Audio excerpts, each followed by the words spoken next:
সময়টা 1966। আমেরিকার সেনাবাহিনী ভিয়েতনামে একটা বিশাল বড় মিলিটারি ক্যাম্প তৈরি করে, কুচি বেস ক্যাম্প। এখানে হাজার হাজার আমেরিকান সৈন্য, হেলিকপ্টার, কামান, ট্যাঙ্ক, ওয়াচ টাওয়ার, চারিদিকে আলো, সব মিলিয়ে এটা ছিল একটা দুর্ভেদ্য দুর্গ। কিন্তু এত কিছুর পরেও প্রতিদিন রাতেই এখানে ক্যাম্পের সৈনিকরা মারা যাচ্ছিল। আর সবথেকে শকিং ব্যাপার হচ্ছে, প্রত্যেকটা সৈনিকের মৃত্যুর প্যাটার্ন একই টাইপের ছিল। সন্ধেবেলায় যখনই চারিদিক অন্ধকার হয়ে আসত, ঠিক তখনই এই সৈন্যঘাটির সীমানার ভেতরেই কোথাও হঠাৎই বিকট বিস্ফোরণ, গোলাগুলির আওয়াজ পাওয়া যেত। আমেরিকান সেনারা যখন পাল্টা অ্যাটাক করতে ছুটে আসত, ততক্ষণে সব শেষ হয়ে যেত। শত্রুদের ধরতে পারা তো দূরের কথা, তাদের পায়ের চিহ্নও আমেরিকান সৈন্যরা খুঁজে পেত না। সেখানে শুধুমাত্র আমেরিকানদের নিথর দেহগুলো পড়ে থাকত। প্রতিদিন সকালে কমান্ডারের অফিসে খবর আসত যে আগের দিন রাতে আবারও শত্রুরা ক্যাম্পে অ্যাটাক করেছিল। আর অ্যাটাকের পরেই শত্রুরা অদ্ভুতভাবে উধাও হয়ে যায়। শত্রুরা কোথায় ঘাপটি মেরে আছে এটা খুঁজে বের করার জন্য কমান্ডাররা প্রতিদিন জঙ্গলের আনাচে কানাচে চিরুনি তল্লাশি চালাতো।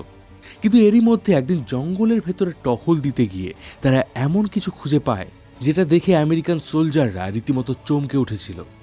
ঘাটির সীমানার প্রাচীরের ঠিক বাইরেই তারা ঘাস, পাতা এবং গাছের ডালপালা দিয়ে ঢাকা একটা লুকোনো গর্ত খুঁজে পায়। এটা কোনো সাধারণ গর্ত ছিল না। ভিয়েতনামের যে জায়গায় আমেরিকান সেনারা ঘাঁটি তৈরি করেছিল, ঠিক তার নিচেই প্রায় 250 কিলোমিটার লম্বা একটা বিশাল সুড়ঙ্গ পথের জাল তৈরি করে রেখেছিল ভিয়েতনামের বিদ্রোহীরা। আর এই সুড়ঙ্গের ভেতরে থেকেই তারা আমেরিকার বিরুদ্ধে, পৃথিবীর সবথেকে শক্তিশালী কান্ট্রির বিরুদ্ধে যুদ্ধ চালিয়ে যাচ্ছিল। কিন্তু এখানে প্রশ্ন হচ্ছে, ভিয়েতনামের সেনাবাহিনীর কাছে কোনো ভারী অস্ত্রশস্ত্র ছিল না, আধুনিক যুদ্ধের সরঞ্জাম ছিল না, কোনো মডার্ন ওয়েপেন ছিল না, এমনকি তাদের কাছে পর্যাপ্ত পরিমাণে খাবারও ছিল না। তাহলে তারা কিভাবে আমেরিকা, যে দেশটাকে পৃথিবীর সবথেকে শক্তিশালী দেশ বলা হয়, তার নাকের ডগায় বসে তাদের অজান্তে মাটির নিচে একটা ভূগর্ভস্থ শহর তৈরি করে ফেলেছিল? আর কেনই বা তাদের এই সুড়ঙ্গ তৈরির দরকার পড়েছিল? আর সবচেয়ে বড় কথা, এই যুদ্ধের শেষ পরিণতি কি হয়েছিল? তো আমি রয়েছি মিঠুন আপনার সাথে, আর আপনি দেখছেন রোমাঞ্চপিডিয়া। আজ আমরা কথা বলবো ভিয়েতনামের কিছু অবিশ্বাস্য টানেলের ব্যাপারে। এটা এমন একটা কাহিনী যেখানে আপনি দেখতে পাবেন পৃথিবীর সবথেকে শক্তিশালী দেশটার বিরুদ্ধে কিভাবে একটা দুর্বল দেশের মানুষেরা টিকে ছিল। তো আজকের এই ভিডিওটা ভীষণই ইন্টারেস্টিং হতে চলেছে, অবশ্যই শেষ পর্যন্ত দেখুন। আর আপনাদেরকে রিকোয়েস্ট করবো, অবশ্যই ভিডিওতে একটা করে লাইক করে দিন।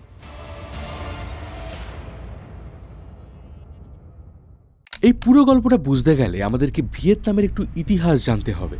1854 সালে ভিয়েতনাম ছিল ফ্রান্সের উপনিবেশ। প্রায় 100 বছর ধরে ফ্রান্সের জনগণ এই ভিয়েতনামে শাসন করেছিল।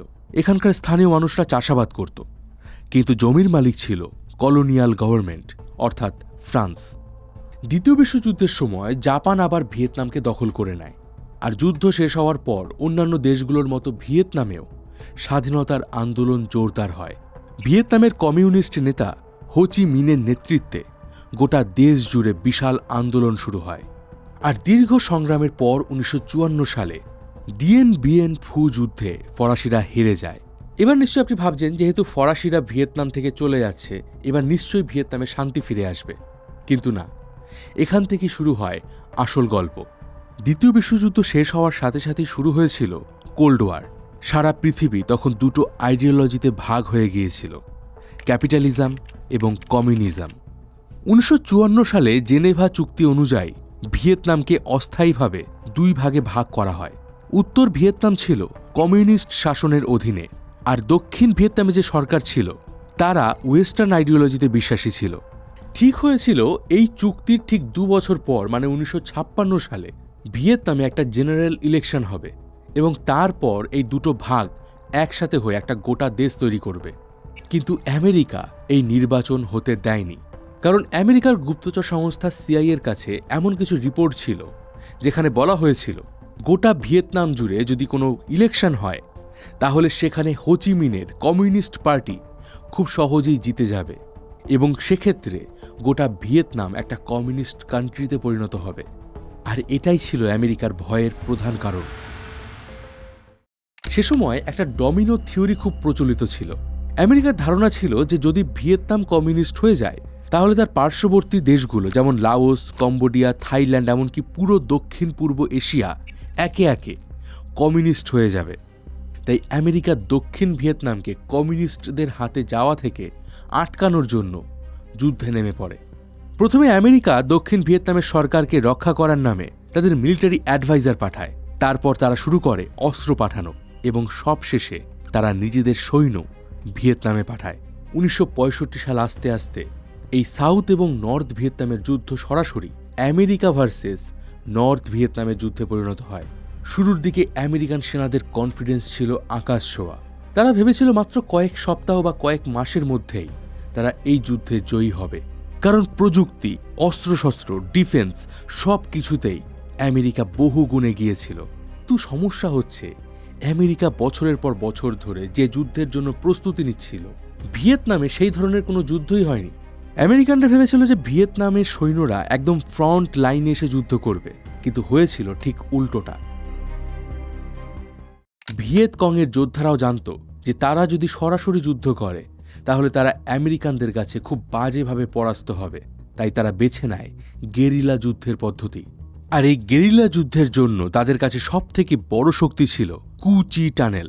তবে কু চি টানেল কিন্তু একদিনে, মানে যুদ্ধ শুরু হওয়ার পরেই তৈরি হয়নি। এই কু চি টানেল তৈরির কাজ শুরু হয়েছিল ভিয়েতনাম যুদ্ধের বহু আগে, 1940 দশকের শেষের দিকে। ভিয়েতনাম তখন ফরাসি উপনিবেশের বিরুদ্ধে যুদ্ধ করছিল। 1946 থেকে 1948 সালে ফরাসিদের বিরুদ্ধে ফার্স্ট ইন্ডো চায়না ওয়ার চলাকালীন এখানে প্রথম ছোট ছোট টানেল তৈরি করা হয়। সে সময় স্থানীয় গ্রামবাসী এবং কমিউনিস্ট গেরিলা যোদ্ধারা লুকিয়ে যুদ্ধ চালিয়ে যাওয়ার জন্য মাটির নিচে গর্ত খুঁড়তে শুরু করেন।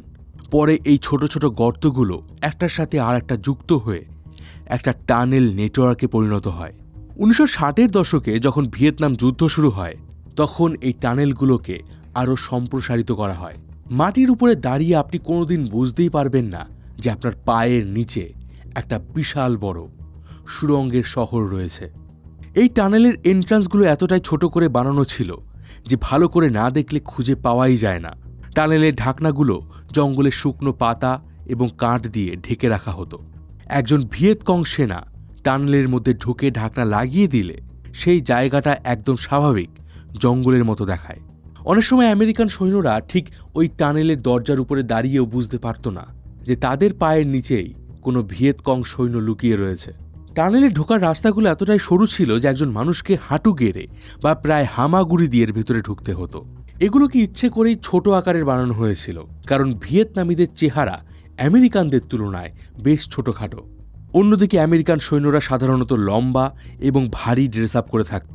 তাই এই টানেলে ঢুকে পড়লেও যাতে তারা ইজিলি এগোতে না পারে সেই জন্য এই আন্ডারগ্রাউন্ড টানেলগুলোকে ছোট আকারে বানানো হয়েছিল। তবে জানলে অবাক হবেন, এই আন্ডারগ্রাউন্ড টানেলের মোট 3টে লেয়ার ছিল। প্রথম লেয়ারটা গ্রাউন্ড থেকে প্রায় 9 ফুট নিচে রয়েছে। মেইনলি এখান থেকে সেনারা যুদ্ধ পরিচালনা করত, শত্রুপক্ষকে আচমকাই আক্রমণ করত, তারপর আবার মুহূর্তের মধ্যেই তারা এই টানেলের ভেতরে লুকিয়ে পড়ত। সেকেন্ড লেয়ারটা মাটি থেকে প্রায় 18 ফুট নিচে ছিল। টানেলের বেশিরভাগ মানুষ এখানেই থাকত। এখানে শোবার ঘর, রান্নার ঘর, হাসপাতাল থেকে শুরু করে অস্ত্রশস্ত্র রাখার ঘর, মিটিং হল, খাবার স্টোর করার জায়গা সব কিছু ছিল। আর এই টানেলের সবথেকে নিচের লেয়ারটা ছিল 27 ফুট গভীরে। প্রধানত বোমা হামলা থেকে বাঁচার জন্যই এই লেয়ারটা তৈরি করা হয়েছিল। উপরে যত খুশি বিস্ফোরণ হোক না কেন এই লেয়ারে মানুষেরা নিরাপদভাবে থাকতে পারত। কিন্তু এই টানেলের ভেতরে জীবন কাটানো ভীষণই কষ্টকর ছিল। এই টানেলগুলোর ভেতরে সবসময় অন্ধকার থাকত, কারণ ভেতরে কোনো বিদ্যুৎ ছিল না। ছোট ছোট তেলের বাতি বা মোমবাতির আলোয় তারা কাজ চালাতো। ভেতরে হাওয়া চলাচলের জন্য এরা খুবই চালাকি করে ভেন্টিলেশন শ্যাফট বানিয়েছিল, যেগুলো বাইরে থেকে দেখতে অনেকটা উইপোকার ঢিবির মতো লাগত, যাতে শত্রুদের সন্দেহ না হয়। এই ছোট ছোট ছিদ্রগুলো দিয়েই টানেলের ভেতরে অক্সিজেন ঢুকত আর ধোঁয়া বের হতো। তবে এই টানেলের সবথেকে ইন্টারেস্টিং পার্ট হচ্ছে এর রান্নাঘর। সাধারণত কি হয়, আগুন জ্বালালে ধোঁয়া সোজা উপরের দিকে উঠতে শুরু করে। এতে শত্রুপক্ষ ধোঁয়া দেখে বুঝতে পারবে যে নিশ্চয়ই এর নিচে কেউ রয়েছে, আর তারপরেই তারা সেখানে বেশি মাত্রায় বম্বিং করতে শুরু করবে। তাই এই সমস্যা থেকে বাঁচার জন্য হোয়াং ক্যাম স্টোভ নামে একটা বিশেষ ধরনের উনুন বানিয়েছিল। এই উনুনগুলোতে ধোঁয়া সরাসরি বের না হয়ে মাটির ভেতরে থাকা লম্বা পাইপের মাধ্যমে কয়েক কিলোমিটার দূর পর্যন্ত চলে যেত, আর তারপর কোনো জঙ্গলে বা নদীর ধারে এই ধোঁয়াটা বের হতো। ফলে দূর থেকে দেখে বোঝা যেত না যে রান্না অ্যাকচুয়ালি কোথায় হচ্ছে। জানলে শকড হবেন, এই টানেলের ভেতরে হসপিটালও ছিল, যদিও সেটা আধুনিক হসপিটালের মতো কিছুই নয়। মাটির দেওয়াল, কাঠের খাট, টুকটাক ওষুধ, এই সব নিয়েই তারা হসপিটাল তৈরি করেছিল। অনেক সময় মোমবাতির আলোতেই এখানে আহত সেনাদের অপারেশন করানো হতো। জানলে অবাক হবেন যে এই টানেলগুলোতে প্রায় 10,000 মানুষ বসবাস করত। এখানেই তারা সংসার করত, বাচ্চার জন্ম দিত, বাচ্চা বড় হতো, আবার এখানেই তারা মারা যেত। সবচেয়ে মজার ব্যাপার হচ্ছে, যুদ্ধের একেবারে শুরুর দিকে আমেরিকান সৈন্যরা বুঝতেই পারেনি যে শত্রুরা ঠিক কোথায় লুকিয়ে আছে। তারা একটার পর একটা গ্রাম দখল করত, শত্রুদের হন্যে হয়ে খুঁজে বেড়াতো, কিন্তু তারা কারোর খোঁজ পেত না। অন্যদিকে কয়েক ঘন্টা যেতেই আবারও তাদের উপর হামলা হতো। উপরে হেলিকপ্টার থেকে দেখলে সবকিছু স্বাভাবিক মনে হতো, কোথাও কোনো বাংকার নেই, কোনো সেনাঘাঁটি নেই। ধীরে ধীরে আমেরিকানদের মনে সন্দেহ ঢুকতে শুরু করে যে হয়তো শত্রুরা মাটির নিচে লুকিয়ে রয়েছে। এমনই একদিন জঙ্গলে টহল দেওয়ার সময় কয়েকজন সৈন্যরা পাতার নিচে লুকানো একটা ছোট্ট ঢাকনা দেখতে পায়, আর সেটা খুলতেই বেরিয়ে আসে একটা বিশাল বড় সুড়ঙ্গ। আর এভাবেই প্রথমবার আমেরিকা কুচি আন্ডারগ্রাউন্ড নেটওয়ার্কের ব্যাপারে জানতে পারে। এরপর থেকে আমেরিকান সৈন্যরা 250 কিলোমিটার লম্বা এই কুচি টানেলকে ধ্বংস করার জন্য যা যা সম্ভব সব কিছু চেষ্টা করেছিল। চলুন এবার দেখে নেই যে আমেরিকান মিলিটারি ঠিক কিভাবে এই কুচি টানেলকে ধ্বংস করার চেষ্টা করেছিল। তারা প্রথমে এখানে শুরু করেছিল বম্বিং। আমেরিকান সেনাদের ধারণা ছিল যে এখানে হিউজ বম্বিং করলে হয়তো পুরো টানেলটাই ধসে পড়বে। তাই 1965 সালে তারা কুচি এলাকায় তাদের অপারেশন রোলিং থান্ডার শুরু করে, যেখানে তারা ব্যবহার করেছিল B-52 বোমারু বিমান, যা কুচি জেলার উপর হাজার হাজার টন বিস্ফোরক ফেলতে শুরু করে। আকাশ কেঁপে ওঠে, মাটি কাঁপে, বিস্ফোরণের শব্দ কয়েক কিলোমিটার দূর থেকে শোনা যাচ্ছিল। কয়েকদিনের মধ্যেই এই এলাকার পরিবেশ পুরোপুরি বদলে যায়। জঙ্গল উধাও হয়ে যায়, গাছপালা পুড়ে ছাই হয়ে যায়, সম্পূর্ণ জায়গাটা রীতিমতো শ্মশানে পরিণত হয়। তারপরেও এখানকার টানেলে তেমন কোনো ক্ষতি হয় না, কারণ বিস্ফোরণের সময় ভিয়েতকং যোদ্ধারা 27 ফুট নিচু যে একদম সুরক্ষিত লেয়ার ছিল সেখানে নেমে যেত। তারা বিস্ফোরণ থামার অপেক্ষা করত, আর যখনই বম্বিং শেষ হয়ে যেত তখনই তারা উপরে উঠে আসত। এরপর আমেরিকান মিলিটারি শুরু করে তাদের সেকেন্ড মেথড, এজেন্ট অরেঞ্জ। এই এজেন্ট অরেঞ্জ একটা ভীষণই পাওয়ারফুল রাসায়নিক। আমেরিকান মিলিটারিরা হেলিকপ্টারের মাধ্যমে ভিয়েতনামের জঙ্গলের উপর কয়েক হাজার লিটার এজেন্ট অরেঞ্জ ছড়িয়ে দেয়। কয়েক দিনের মধ্যেই গাছের সমস্ত পাতা ঝরে যায়, ফসল নষ্ট হয়ে যায়, সবুজ জঙ্গল প্রায় শুকনো মরুভূমিতে পরিণত হয়। আমেরিকানদের ধারণা ছিল যে গাছপালা না থাকলে শত্রুরা লোকাতে পারবে না। কিন্তু একবার ভেবে দেখুন তো, সুড়ঙ্গের সাথে গাছপালার কি কোনো সম্পর্ক রয়েছে? স্প্রে চলাকালীন ভিয়েতকংরা মাটির নিচেই ছিল। তারা যখন বেরিয়ে আসে তারা দেখতে পায় কোথাও কোনো গাছপালা নেই। কিন্তু অদ্ভুত ব্যাপার হচ্ছে, এতে তাদের আরও সুবিধা হয়, কারণ ঝোপঝাড় না থাকায় রাতের অন্ধকারে চলাচল করা তাদের জন্য আরও ইজি হয়ে যায়। ফলে আমেরিকানদের এই মেথডটাও ফেল হয়ে যায়। এর পরের যে প্রচেষ্টা সেটা ছিল জল। আমেরিকান ইঞ্জিনিয়াররা ভাবে যদি সুড়ঙ্গগুলোতে জল ভরে দেওয়া যায় তাহলে হয়তো সুড়ঙ্গের ভিতরে যারা লুকিয়ে রয়েছে তারা বাইরে বেরিয়ে আসবে, বা সুড়ঙ্গের ভেতরেই তারা মারা যাবে। এই কারণে হাজার হাজার গ্যালন জল সরাসরি টানেলের মুখ দিয়ে সুড়ঙ্গের ভেতরে পাম্প করা হয়। কিন্তু ভিয়েতকংরা বহু আগেই এটার প্রিপারেশন নিয়ে রেখেছিল। টানেলের প্রতিটা প্রধান অংশের মাঝে তারা জলরোধী ট্র্যাপ ডোর বসিয়েছিল। একটা অংশে জল ঢুকলেই তারা দরজা বন্ধ করে দিত। ফলে টানেলের বাকি নেটওয়ার্ক প্রায় শুকনোই থেকে যেত। কয়েকশো ঘন্টা ধরে কয়েক হাজার গ্যালন জল পাম্প করার পরেও আমেরিকানরা পুরো টানেল নেটওয়ার্কের মাত্র 2%কেই ডোবাতে পেরেছিল। বাকি 98% একেবারেই সাধারণভাবে কাজ করছিল। এতে আমেরিকানরা আরও ক্ষিপ্ত হয়ে যায়। তারা শুরু করে তাদের পরবর্তী প্রচেষ্টা, আর সেটা ছিল বিষাক্ত গ্যাস। টানেলের ভেতরে তারা গ্যাস পাম্প করতে শুরু করে, যাতে ভেতরে থাকা প্রত্যেকটা মানুষকে এই বিষাক্ত গ্যাস মেরে ফেলে।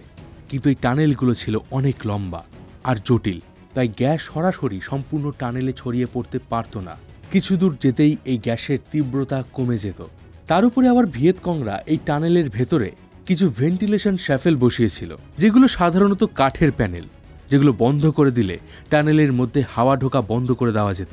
তাই আমেরিকানদের এই প্রচেষ্টাও ফেল হয়ে যায়। এরপরে আসে কুকুর। হ্যাঁ, ঠিকই শুনছেন, বিশেষভাবে প্রশিক্ষিত জার্মান শেফার্ড। তাদের কাজ ছিল গন্ধ শুকে লুকোনো প্রবেশপথ খুঁজে বের করা। কিছুদিনের মধ্যেই ভিয়েতকংরা আমেরিকানদের এই কৌশলটাকেও বুঝে যায়। তারা সুড়ঙ্গের মুখে আমেরিকানদের ব্যবহার করা সাবান ঘষতে শুরু করে। এরই সঙ্গে তারা টানেলের মুখে গোলমরিচ ছড়িয়ে দিত।